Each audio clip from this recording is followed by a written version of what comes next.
السلام علیکم معزز ناظرین، امید کرتے ہیں آپ خیر و عافیت سے ہوں گے۔ جب دل اللہ کے ذکر سے غافل ہو جائے تو دنیا کی ہر آواز شور لگنے لگتی ہے۔ دل کا سکون تب ہی ملتا ہے جب زبان پر اللہ کا ذکر اور دل میں اس کا خوف ہو۔ دل کا سکون دولت یا رشتوں میں نہیں ملتا، بلکہ صرف اللہ سے تعلق مضبوط کرنے سے ملتا ہے۔ جب تم اس سے جڑ جاتے ہو تو ہر دکھ چھوٹا اور ہر لمحہ قیمتی لگنے لگتا ہے۔ جب تمہارا دل بے وجہ گھبرا جائے تو سمجھ لو تمہاری روح اپنے خالق کو یاد کر رہی ہے۔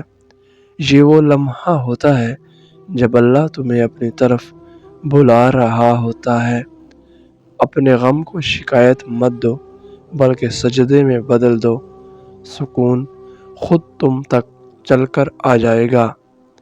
جو شخص اللہ کو یاد رکھتا ہے، اللہ اس کے دل کو غم سے محفوظ رکھتا ہے۔ ذکر الہی وہ بارش ہے جو اندر کے اندھیرے دھو دیتی ہے۔ دلوں کی بے چینی تب بڑھتی ہے جب زبان پر ذکر الہی کم ہو جائے۔ جس نے ذکر چھوڑ دیا اس نے سکون کھو دیا، اور جس نے ذکر اپنایا اس نے مصیبتوں میں بھی راحت پائی۔ جس نے اپنے دل کو اللہ کے سپرد کر دیا اسے دنیا کا کوئی غم بے چین نہیں کر سکتا۔ اللہ پر بھروسہ کرنے والا کبھی اکیلا نہیں رہتا۔ ذکر الہی وہ دوا ہے جو دل کے ہر زخم کو بھر دیتی ہے۔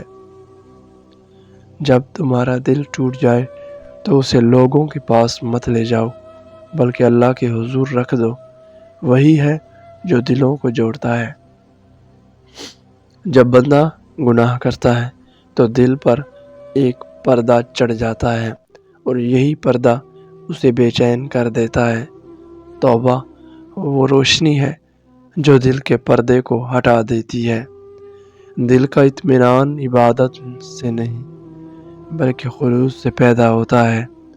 جب عبادت دل سے ہو تو اللہ خود اس دل میں سکون ڈال دیتا ہے۔ اللہ سے بات کرنے والا کبھی اکیلا نہیں رہتا۔ جب کوئی تمہیں نہ سمجھے تو رب سے بات کرو۔ وہ تمہارے الفاظ نہیں، تمہارے احساس سنتا ہے، اور وہی سکون دیتا ہے۔ دل کی بے چینی اللہ کی طرف سے بلاوا ہے۔